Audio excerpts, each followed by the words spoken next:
again by Benning. Darnell Nurse left it in the corner, gets left center. Perry scores! Corey Perry! Ilya able to shake away from Solani. It's given away to Solani. Around in front. Score! Teemu Solani with the steal. And the fans want one. Score! Off the floor! On the board! Paul Kariya!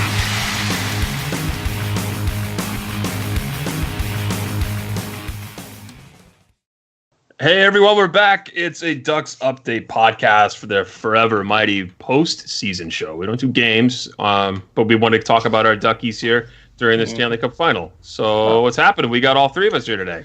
Yay! We made it somehow. Jason makes his triumphant return after getting roasted in our Discord chat.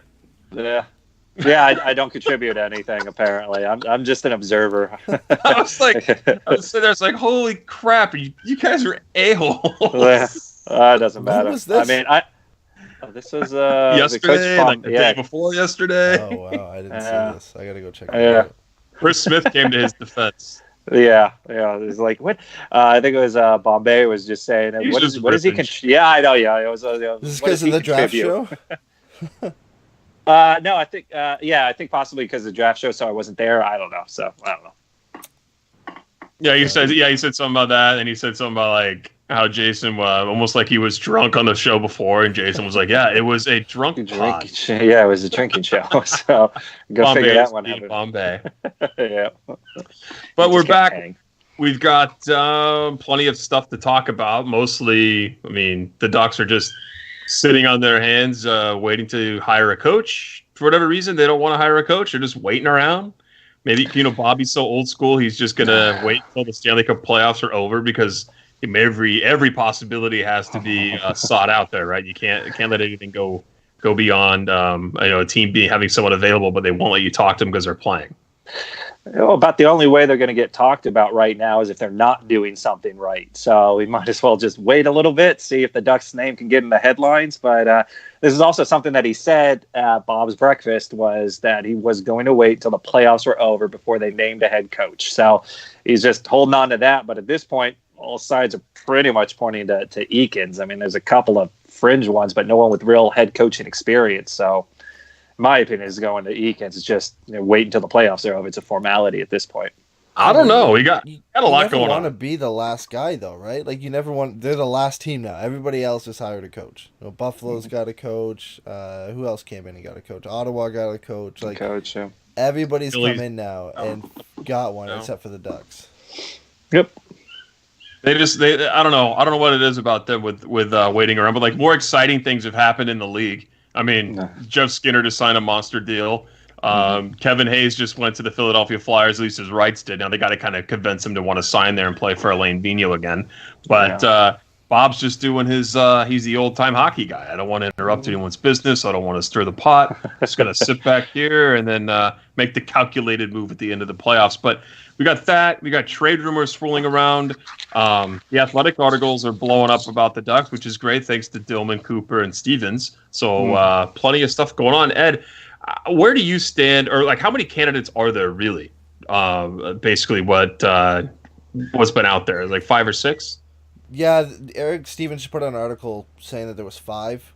There was, when we had our coaching candidate show back, I think, what was this, almost back during the regular season now, we did a Patreon show where we had our top 10 coaching candidates, and some of those guys have kind of been crossed off too, and some of them are on this list, and then some of them just didn't even get mentioned. And, we had Gronberg, who we had listed as a candidate, and I think some people had thought was a candidate. I think even Elliot Friedman had mentioned that, the Ducks would be a good team for him to go to, and then obviously he ends up staying in Europe.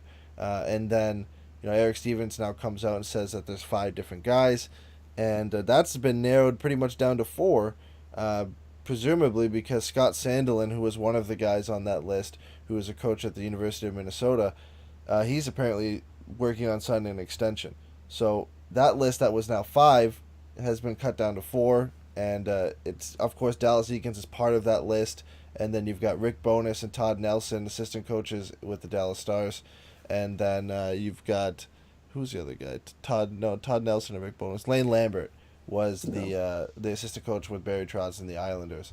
So not the not the biggest names, but I guess the list is down to 4. But like Egan still seems like the favorite. Like he has to. Like you look at those names, most people probably haven't heard of them, and I guess most Ducks fans are hearing them for the first time now that they're linked with the team. How do you feel if you're Dallas Eakins right now, though? Like, you pay your dues, you're developing players for the big club, and they're turning out great in Anaheim. All these, I mean, I know that a lot of it has to do with who the Ducks are selecting and all, but he does a great job with young players. People love him down in San Diego. And then you're sitting around and you just took your team to the Calder Cup Conference Final, and they're not giving you the papers right away to sign to become the next head coach. They're like, no, we're gonna search through here. Like, if they end up not giving it to him at the end of this, does he even want to stay in San Diego at that point? Like, it blows me away that they're just dragging their feet with this whole Eakins thing, especially because the Sam Willies has said they wanted him. They want him to be the coach. Yeah, I mean, but it's not unlike the Ducks to kind of do that as well. Because I thought, a while back, I thought Paul McLean, they brought him in to do the power play. It went number 1, and then they were looking for a new coach after Boudreau, and it seemed like he would be the next likely candidate. He did so well with the power play, and then they just turned around and said, "No, you did a good job. You did everything we asked. You excelled at it, but we're going to go with Randy Carlyle." So it's not unlike them to diss coaches that way. But I really think that Eakins was always kind of in the talk. He may not have been the front runner necessarily, but then just given the fact that the Samuelis gone down to watch games in San Diego for the playoffs, see the atmosphere, the excitement behind that one, and what he was able to do in the playoffs pretty much solidified it. Why they haven't done it, my only assumption is they're just waiting until the playoffs are over. I think it's a formality. All these other names that are floating out there, they probably got their due thing, but really it was... They just said, well, we're not giving anybody the job out of the gate. We're going to really kind of cast a wide net and take a look at everything. But it's all, in my opinion, tongue-in-cheek. It's now it's Eakins, and I don't know why they're waiting, but they said they would, so they're just waiting. So I'd imagine sometime next week it'll be him. It's not like the candidates they brought in either are like much better than Dallas Eakins. They pretty much have the same experience, maybe less than Eakins has. So right now, he's the only one that's being interviewed that is a head coach of a team. I know it's in the AHL, and then a couple of them have past coaching experience. I believe Bonus was a head coach in Phoenix back in, I think, 2003. Todd Nelson started the season with the Oilers, I think, the year after Dallas Eakins got fired, and then he took over and had a pretty decent season, and then they went with Todd McClellan, so that's it for his head coaching experience. The other 3 are all assistant coaches in the NHL, now with teams that did well this year, and I guess surprised probably 2 of the most surprising teams in the league in Dallas and the New York Islanders. But it's not like, it's a list where, like, some of these guys have a legitimate shot to take it from him. Like, Dallas Eakins has been the favorite all season because he's part of the organization. It's not like you have a Joel Quenneville that you're interviewing, or a guy who's been a head coach for a long time, or some guys we mentioned like Alain Vigneault. We didn't want them, but they have a resume as a head coach in the NHL.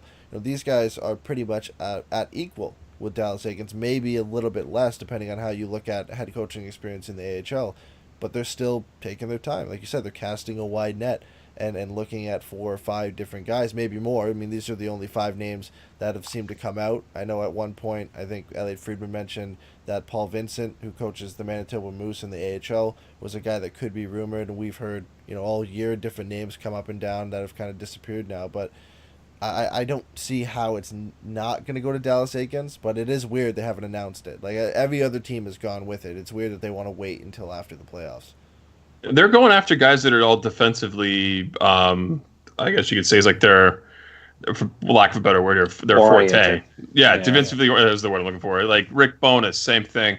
Serving under John Cooper in Tampa.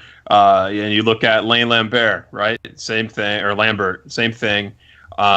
Looking at a defensive guy. So those are the probably the stronger candidates, I would say, outside of Eakins. Todd Nelson, I don't know how I feel about him, but where do you guys stand on Lane Lambert and Rick Bowness? I don't think, like, again, they're all so equal, and the thing that worries me a little bit about them is, we talked about this when the Lane Lambert news came out, is how good of a coach is he? He's with Barry Trotz, who's arguably the best coach in the league right now and has been maybe for the last couple of seasons, and what he did in Washington and what he's done with the Islanders. How good is he really? Paul McLean, like you said, he came in and did well in Anaheim, But does that translate to a head coaching job? Can he really take over his own team and replicate some of the success that Barry Trotz has had? A lot of coaches, when they're an assistant coach for a long time with a coach, they start developing some of the traits that that coach had. Is that necessarily going to work in Anaheim? And maybe the same goes for a Bonus, who for 5 seasons was with John Cooper in Tampa Bay. Probably has a little bit of similar traits to what John Cooper has, and then obviously his own coaching style. And like you said, he kind of puts defense first. How much of that is how much of their success is based on arguably the top 2 coaches in this league, or is it actually their own merit? Yeah, kind of like almost like with Detroit, going a little bit further back here, but Detroit with Mike Babcock and then Dave Lewis. And it was like, oh, yeah, he's had great success with Detroit. Babcock leaves, and then Detroit kind of falls apart anyways as far as the team. And so it's you kind of have, if they don't have that head coaching experience, it's hard to put them in a class above Eakins at this point. They all have kind of the same head coaching experience a little bit here and there. But I feel if you're going to transition to a younger team, we got a ton of prospects coming up. I mean, there's a good chance 4 or 5 goals make the roster this year. Why not have a coach that's been coaching him for the last 4 years in there, and he's got an attacking style, which we want to see more of as far as offense goes, moving forward next season with the younger, quicker game. So it just seems Eakins all the way. The other guys, they're nice, but I just don't think that they're going to overtake what Eakins is going to do. Got to be able to talk to the millennials, and he's been doing that. You got to be able to talk to those kids. Why? You got to show them all the video in the world. You got to send them video on their iPhones, on their tablets. Fine. You got to I don't understand a problem with that. Yeah, I mean, there are merits to these guys. Like, you look at what Rick Bowness did with a really young blue line in Dallas, and you could say that could transition well to the Ducks. But his task last year was to focus on the defense, just like Todd Nelson in Dallas his task was to focus on the offense. And, power play. Yeah. The Dallas offense wasn't that great last year, other than really Radulov and I guess Sagan and at times Jamie Benn, and they kind of struggled. The defense for Dallas has always been good, but a lot of that was Ben Bishop as well. In a head coaching job, it's different. He's got to focus on everything. So, he'll come in, and obviously it seems like he's a defense first coach. He'd probably gel well with that blue line, but what's that going to do for the offense? And we looked at the Ducks offense last year, really struggled under Randy Carlyle's system. Not to say that this team couldn't benefit from having a defense-first approach, but they need to develop a system where they can score goals. And, can he do that? We don't know. We really haven't seen him. He didn't work with an offense. He hasn't been a head coach in a long time. So you're taking a risk with any of these guys, I think, especially guys in assistant coaching positions, because generally they deal with one part of the team. Like we said, Bonus with the defense. You had Todd Nelson with the offense and the power play. You have Lane Lambert in the Islanders dealing with one part of Barry Trotz's team.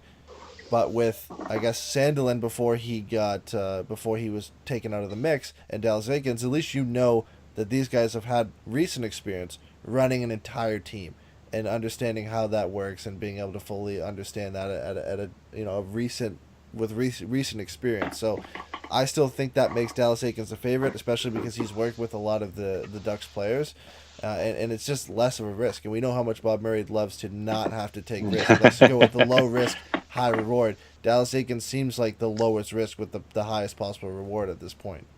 So I think what we got to say here is that he's doing this whole thing to show that he's checking every nook and cranny in the NHL, and then it kind of come back and be like, well, yeah, let's just give it to Dallas Eakins, and that's going to be my final coaching hire, most likely, because I don't think Bobby's going to be around after the draft, the expansion draft.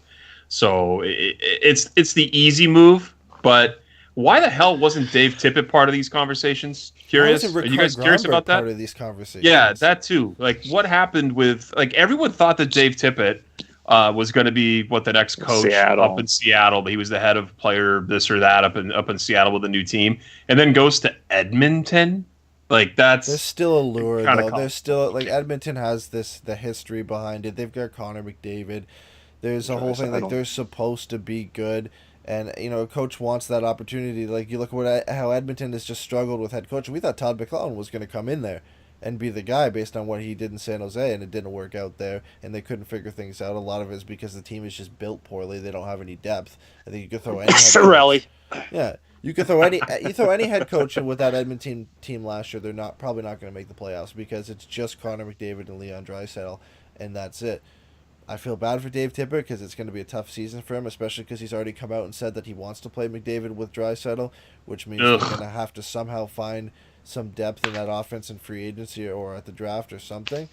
But I get it. I understand it. I mean, if you're looking at the two situations right now, where would you rather go, Anaheim or Edmonton? And then you look at the history of the teams and then what it means to be the coach of the Edmonton Oilers. It makes sense for Dave Tippett to kind of move out of Seattle, where he had a good chance to maybe have a big role there, like he already did, or become the head coach there, and go to Edmonton and coach like arguably the best player in the league. I mean, yeah, I just surprised that it like there was no conversation about Anaheim being interested in him, since he's a seasoned NHL guy, and they're already talking to guys who don't have head coaching experience in the NHL very recently, and some guys who don't have any at all. So just curious about why they didn't do that. But are we all in agreement here? It's going to be Dallas Eakins. It's got to be. If it's not him, I'm going to be blown away. Unless he doesn't want it. I think it's his job if he wants it.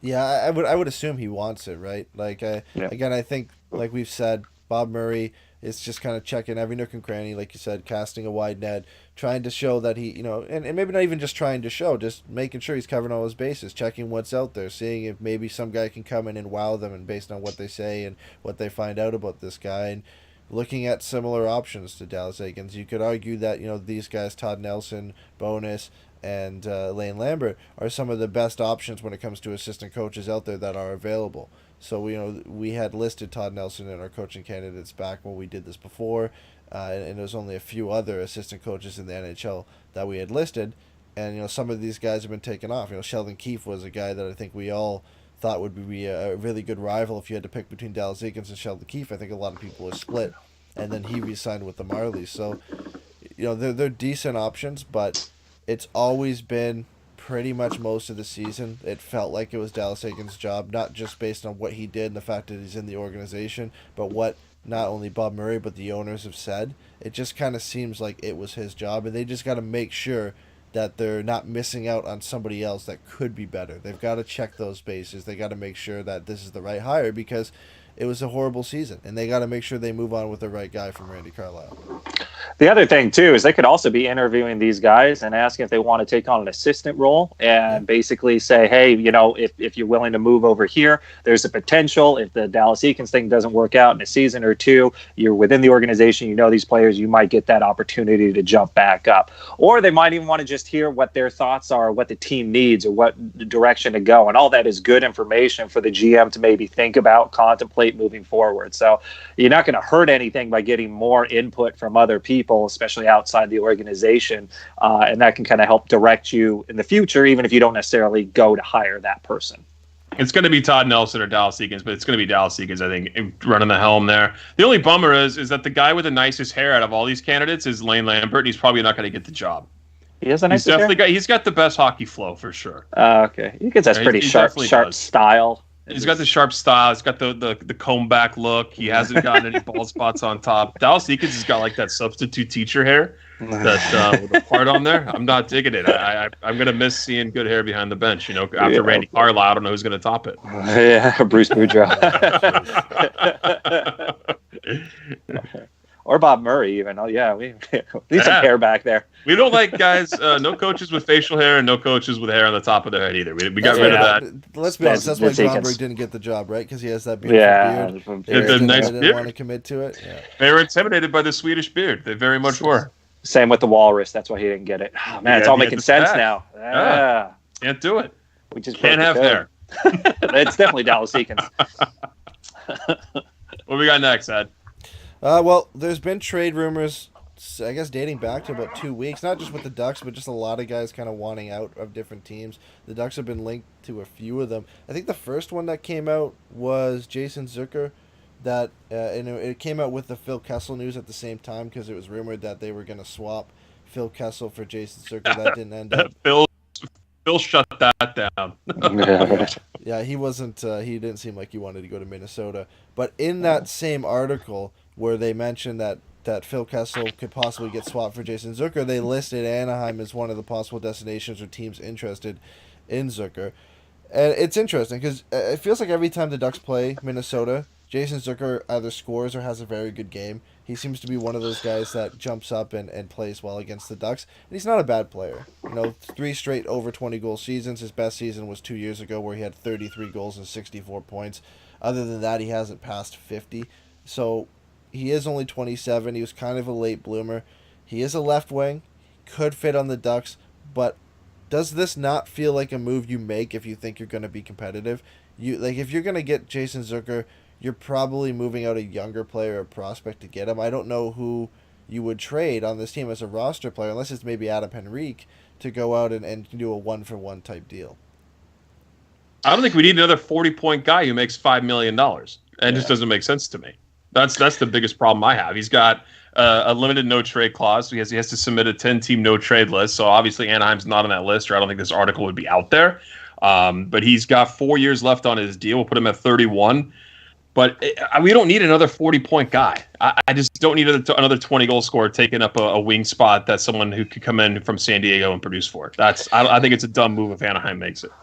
Yeah, I'd agree, and I don't like the route of taking Henrique out because, once again, the center depth is a question mark for me for the Ducks if you start moving out your top 2 centers, especially with Kessler not coming back. So I'd hate to do that for a wing, and I can maybe understand, well, hey, maybe he can slot in the top line with Getzlaf and maybe he'll gel. That seems like it's been, chasing the dragon on that one for all of Getzlaf's and Perry's career. Since Bobby Ryan. Yeah, I mean, they've been chasing that dragon for a while, and I don't think Zucker is much of it a difference maker. And, yeah, that price point is too high. Like I said, it was 2 years removed from as high as 33 goals. I don't think he's going to necessarily hit that mark again. And are you willing to pay another $20+ million for the next 4 years trying to keep him here? And who are you going to ship out for it?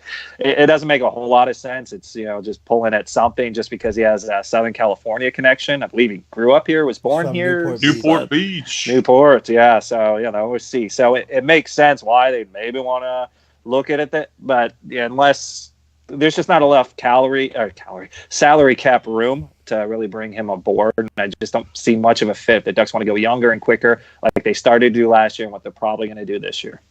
Yeah, you're bringing in, I guess, another Jakob Silfverberg, right? Like, that's essentially the type of player you're bringing, a good two-way guy who can score 20, maybe hit 30 goals, right? I know Zucker's done it, Silfverberg hasn't, but they're fairly similar, I think, in what you're going to get. They're both around the same age. Zucker's 27, so I don't see the point in it, again, unless you're trading prospects to bring him in and you think you're going to be competitive. If you're swapping a Henrique or even swapping a Silfverberg for Jason Zucker, what's the point at that point? You just signed both Henrique and Silfverberg to longer-term deals.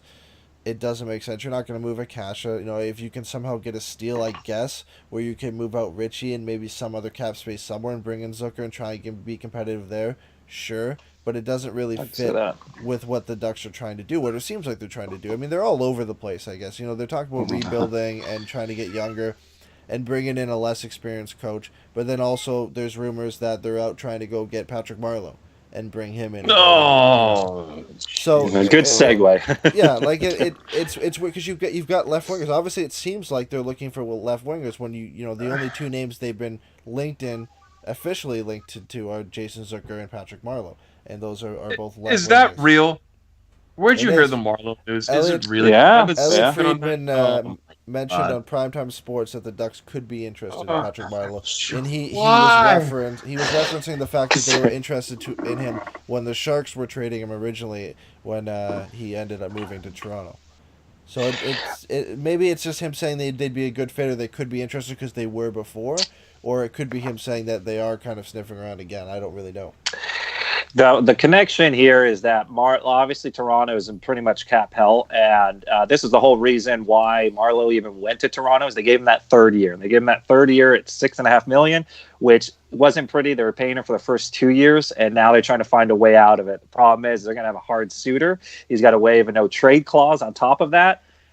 He did sell his home, or his home's up for sale in Toronto for about $12 million. I don't know if that's Canadian, but he's looking to kind of move out, and I think he wants to move back towards Southern California or California in general. The problem is Kings are a no-go. They're in cap hell anyways, and really Toronto, you can't move him to the Ducks Ducks aren't really looking for a guy to pay $6.5 million for one more season unless they're getting some sort of huge, prospect return to keep him for 1 year. I don't know if that's maybe an opportunity, but it's not in line with what anything the Ducks have tried to do. So I think it's Toronto trying to find some way to be relevant because now everyone cares about basketball in Toronto. So well, I mean, I think it's just how to find something. I did see the article from friend of the show John Maxfield. He had put something up for Pucks of a Feather that said trade him for Patrick Eaves, and in return, so that gets it basically cuts the cap hit in half, right? Because you're getting rid of Patrick Eaves, who makes about $3 million, and then in return, the Ducks would get Kasperi Kapanen, Andreas Johansson, or Jeremy Bracco, or Timothy Lundgren. I only know Andreas is it Johnson or Johansson? I don't know. It's Johnson, and then Kasperi Kapanen. I only know those two guys. I don't know the other two prospects you mentioned in there. But yeah, like what you said, Jay, that's the only way that it really would make sense. You get a piece. You get a piece. You get a piece that you need. You eat the cap hit, but at the same time, the Leafs cut their cap hit in half by taking back. They essentially cut it all because Eaves, if he can't play, he'll be buried. LTIR, and then they completely wipe. So again, that would be the only way it makes sense, and it's not a bad deal for the Ducks at that point because, Jason, you've said this before. They're in a market where they kind of have to be competitive. They can't be bad forever, and not saying bringing Marleau in makes you a Stanley Cup contender, but at least gives you a guy who can play. Right? It gives you a guy who can play. I don't like it because it takes up space, and you would bring in two guys who could play Marleau and somebody else, and it can make you somewhat competitive. So I get it in that sense, but it does take up roster spots. Can you see Marleau, Getzlaf, and Perry forming a formidable old man line? Oh God! That would probably get a chance, a good look. The second they struggle a little bit, it's like, all right, we're gonna do something crazy here. Flashback to the early 2000s. We got an all-star team. yeah. Put all the old boys on the same line. Oh my God! If Carlisle will stay here, he would start that. He would start that line. That was my phone. Oh, we lost Jason. No, that's excited about the old man line. It was the other part of this too that I laugh about is how bad that Patrick Marleau contract turned out to be for the Toronto Maple Leafs. Yeah. The only thing it did was he got these. No, we knew it was terrible. 3 years was terrible. I don't think they were anticipating getting Tavares and then being, oh crap, okay, we actually got Tavares. Crap, how's this last year going to work out now? I think they got surprised they picked up Tavares, and now, crap, we can't let Marner go. And really, the guy who's the odd man out there is going to be Marleau. So they're desperate to find cap to get Marner on board. Yeah, I mean, let's move into another team that's also in cap out because there's a lot of guys rumored in and out, and it's Winnipeg. Jacob Trouba is apparently rumored to possibly be out of there. Patrick Laine, and this isn't just, we hear this all the time sometimes with guys who are going to sign, who are restricted free agents and available for offer sheets, where you hear they might want out. But David Pagnotta got on NHL Network Radio and said that Patrick Laine wants out of Winnipeg, and he's going to explore all other options. Who's the guy? Who said that? Pagnotta. He's the creator of the Fourth Period. Okay. Yeah. So he got on NHL Network and said that Patrick Laine wants out of Winnipeg. That doesn't mean it's true, but not like he's just a no-name guy on Twitter saying that Patrick Laine wants out. Don't know if that's true, but that's what Winnipeg's working toward, just trying to sign him, trying to sign Jacob Trouba. I believe they have somebody else they have to sign as well. And that puts a guy like maybe Nick Ehlers, who Craig Custance put on his top 20 trade board for the summer. He might be. Who I love Nikolai Ehlers. Oh, which, if I you're love looking that guy. at left wings available, forwards available, this is if he's out there, this is a guy you would have to look at, right? Like he's young enough that the Ducks could bring him in. They love their Europeans. He could play on a top line. You play him with Getzlaf. You maybe play him with Raquel, whoever. He is a guy who can score 30. He's a playmaker. Like, he's a guy that he fits perfectly into what the Ducks are trying to do and the way they want to play. And if Winnipeg wants to sign Laine, he's going to get 10 or 11 million. And if they try and get Jacob Trouba signed as well, Ehlers might be the guy they send out and try and promote some younger forwards, because they do have guys like Kyle Connor, who's proven to be a consistent 30-goal scorer, and they do have a guy like Christian Vesalainen who could come up and replace Nikolai Ehlers. So if he's available, I mean, you got to go for him. Yeah, I doubt that Laine is really looking to move out of there. I don't know, man. I think that's more positioning to try and get a deal done and a big deal to keep him there. Because he's one of those franchise, if not on the cusp of generational players. So, I mean, that's one that you really don't let go after his entry-level contract. You at least try to get some more years out of it. And I don't know, to be that young and try and jump ship, it just doesn't seem much like what a player usually ends up doing. Not saying he couldn't do it, but I feel that's more positioning just to try and get a bigger, better contract. Not like he really wouldn't get it anyways, though.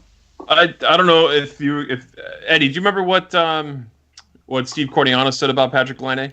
Yeah, he had red flags a everywhere. lot of red flags in his attitude and his defensive side of the game, and he's just an elite goal scorer. And we saw that this year. He has slumps. He's not consistent. When he's on, he's excellent. When he's off, you don't see him, and he's almost a detriment to your team. But you still can't get rid of him. And I don't think, and because of those red flags, I don't think a team is going to offer sheet him at 10 or 11 million and give up 4 first-round picks. I don't think you should give up 4 first-round picks for anybody. And maybe Connor McDavid, you could argue, but even that, like 4 first-round picks for a team that could, possibly be bad.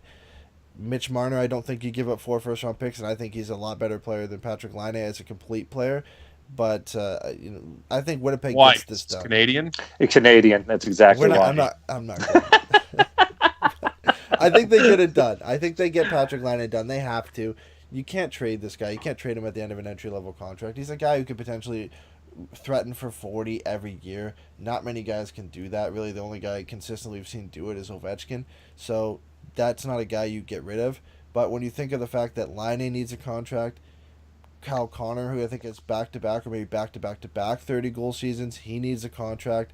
And if they can't deal Trouba has to go to arbitration where he could get a big raise that doesn't favor the Winnipeg Jets. That's 3 guys that are going to get a lot of money. Connor could get 7 or 8. Laine is going to get 10 or 11. Trouba could get 5 or 6. You can't keep everybody, and at that point, Ehlers might be a guy you explore getting rid of because you need to just make room for all these guys that you can't get rid of. We need to hire Solani as ambassador for the Ducks and just bring all the great Finnish players over, especially from Winnipeg. He has a lot in common with Laine in that way. It's like, hey, let's go to Anaheim. 2 completely different attitudes, apparently, though. So yes, absolutely. Very interesting. Yeah. And then I guess the last thing is a lot of defensemen are rumored to go around. Nikita Zaitsev wants out of Toronto. And he's kind of a minute-eating right-shot defenseman, but he's not the best. Leafs fans don't really like him. They kind of want to get rid of him. There still is upsides from him. I think he's like 24, 25, and there still is some upside. So there's rumors about him. Oli Mattis, another one that wants out. Obviously, we mentioned Jacob Trouba, Jared Spurgeon out of Minnesota, Colin Miller out of Vegas, and PK Subban out of Nashville. Those are all guys who are rumored to possibly get traded. A lot of it has to do with just trying to move on from it. Some of them, like Spurgeon and Subban, are due to the fact that the expansion draft is coming up, and the Wild risk losing Spurgeon for nothing, and Nashville risk losing PK Subban for nothing. The Ducks are in desperate need of a right-shot defenseman. I don't think any of those fit, but there's a natural link there because of the fact that it's really Josh Manson and then nobody after that. Yeah. Well, how do you feel about Nikita Zaitsev, guys? I'm not a fan. I'm not a big fan either. Yeah, I feel like he's going to be the bottom 4 on defense, if that. I mean, he gives us a little bit more depth, I guess. And come injury time, that might help, but it's not like a guy that's going to completely bust open, the defense and really kind of make a huge impact, in my opinion. I'd like to see more of Trouba, but then we got to try and make the salary work and that sort of deal. I'd like he's to an see RFA. That's the tough one about Trouba. Yeah, so I mean, they went through arbitration last year with Winnipeg, or just about to it. So. I mean, that would be ideal for me. I think that's the best thing because right now we're still kind of looking for that 4th defenseman. If Brendan Gould might be it, we might have that. But everywhere else, we're a little bit thinner on defense. So I'd be more apt to see a move that kind of strengthens our defensive core, at least the top 4, hopefully. I agree. That's what I would rather see. Zaitsev is okay. Like, I don't think there's any question that he's an NHL player. I think he is. Yeah. But the question is he like a 5 or is he a 4? And... in Craig Cousins' article, he said a scout said the difference is can he play 15 minutes or can he play 22 minutes a night, and you don't know that yet. And he's making $4.5 million, so the Ducks can't even just bring him in; they have to move some salary out. And And again, this is and he's got Toronto. a massive contract too. His contract, Yeah. he's 27. It's not like he's a young guy. Now, if Toronto was willing to do the same deal, we were talking about Patrick Marleau, or just even 1-for-1 Zaitsev for Eves, and then they put Eves on the LTIR, the Ducks probably still can't make that work because they have to take the full 4.5. But there's ways you could make it work if they wanted to have a right shot defenseman they know can play, like not like guys like Suster and Dotchin and Holzer, where they're fringe NHL guys. Zaitsev's an NHL player, so if they want to be competitive, and this is the only guy they can get, and probably the most likely guy, like you're not going to go get Subban, you're not going to go get Spurgeon, like those guys are going to cost you a lot of money. Even Colin Miller, these are really, really good players. Those are guys who are definitely a 4, if not higher. And Subban is arguably a 3 or a 2 in most systems. When it comes to the Ducks, he's probably their best defenseman, right? Like we all love Hampus Lindholm, but name-wise, Subban comes in, and you would put him at the top of the depth chart for the Ducks on the blue line. They just can't make that type of move possible at this point. But Zaitsev seems like the most realistic option if they really wanted to go out and get a guy, because there are no right shot defensemen of quality other than really Erik Karlsson and Jacob Trouba in free agency. I can't see Zaitsev coming, dude. He played the second most minutes 5-on-5 for the Leafs. He's averaging 17 minutes a night, but he's not blowing your skirt up. He has 14 points or something like that in a season. Yeah. And the Ducks do need offense from that blue line. And I don't think he's a number 2 defenseman. He's playing the second most minutes 5-on-5, but not performing like one. He's more of probably, like you said, a 4-5, and we don't need another one of those. No. Yeah. And if anything, if there's a right-handed shot, Bob Murray wants one that can man the power play, or have a point shot, something like that. So he's looking maybe for a bigger shooter, and I don't think Zaitsev hits that. That's not in his repertoire. So I don't think he's necessarily a great fit. But like Ed said, if they're desperate, they might do something to just fill the hole for now, but that's an expensive fix. Temporary. Very expensive and detrimental, I feel like, to the team at this point. They don't need to add any more contracts that are lasted 6 years or 7 years. That's just too much.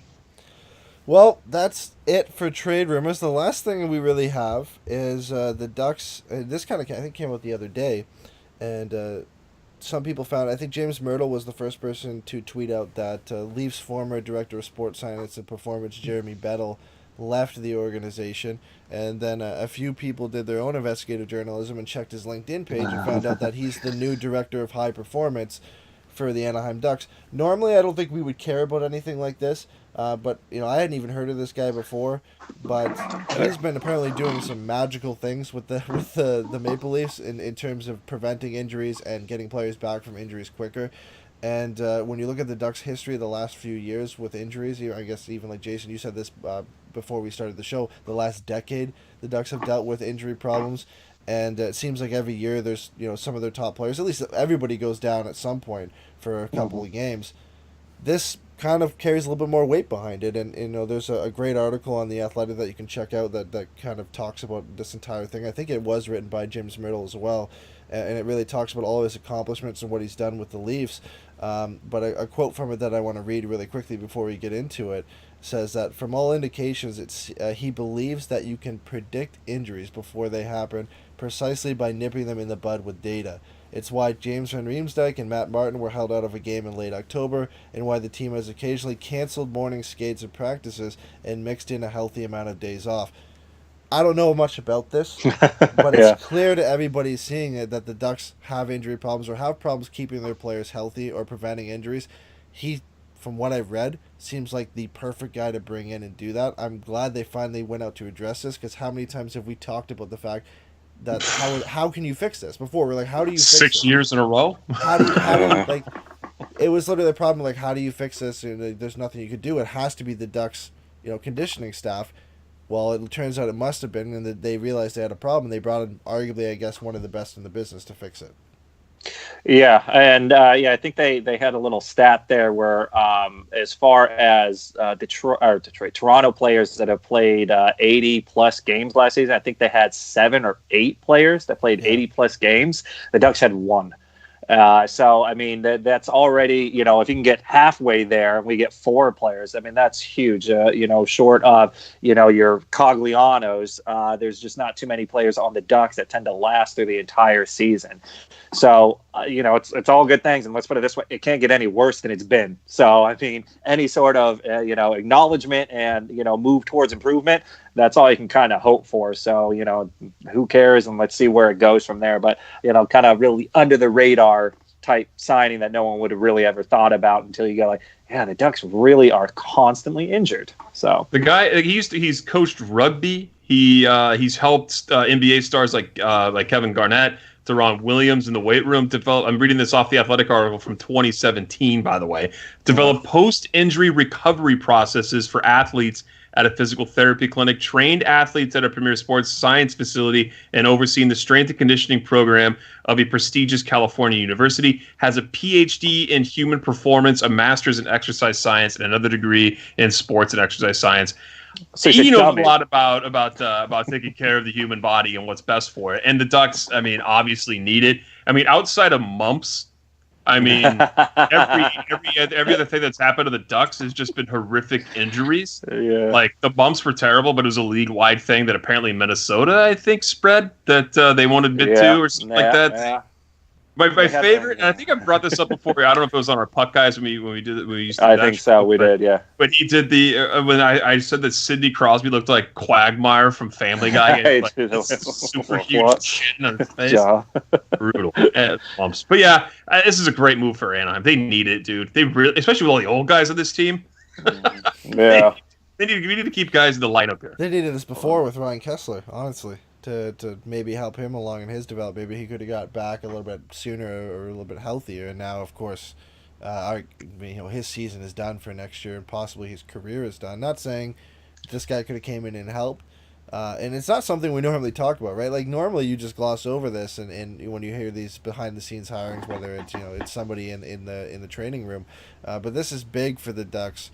When again you look at their injury history, and whether it changes anything or not, who knows? I mean, we still don't know the factors that go into why the Ducks always get so many injuries. It could be luck, it could be a bunch of different things. It could have been their training staff, who could be their conditioning staff. Who knows? But hopefully that Jeremy can come in and do something, right? It can only get better. It can't get worse. You look at the last few seasons where the injuries have just been monumental and have cost the Ducks, I guess you could say, sometimes playoff series. When you look at some of the guys who've been out and hurt in the playoffs and cost them brought them to bad starts at the beginning of the season because guys have been hurt to start the season.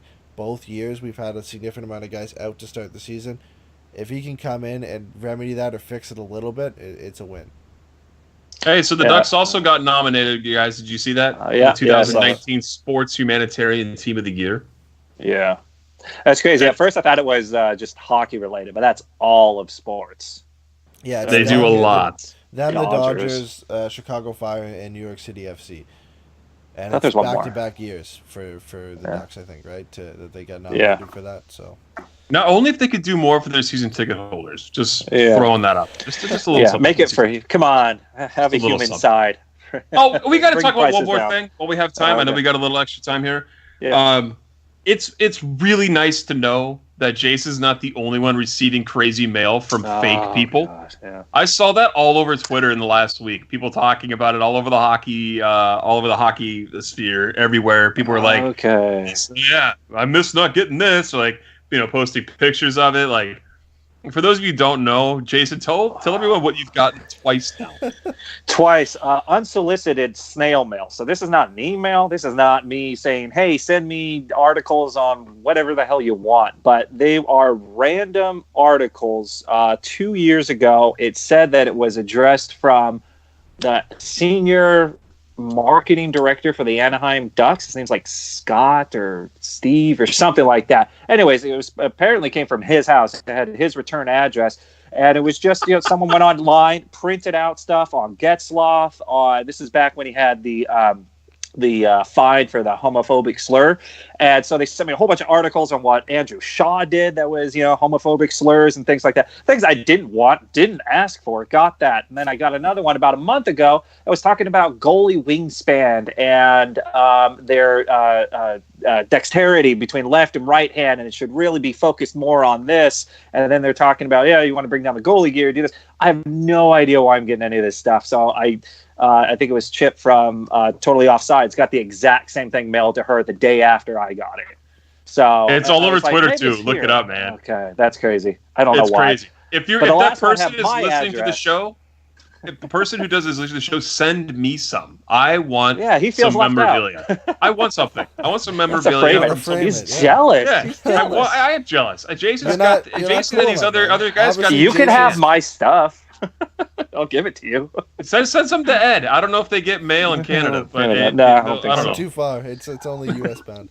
Yeah, the Mounties don't go that far. He doesn't want to pay the fee to send it to Canada to harass you. Right. I would love a hockey stalker. That's great. I would love to get that crazy mail. I would love to see that. That takes time to put together.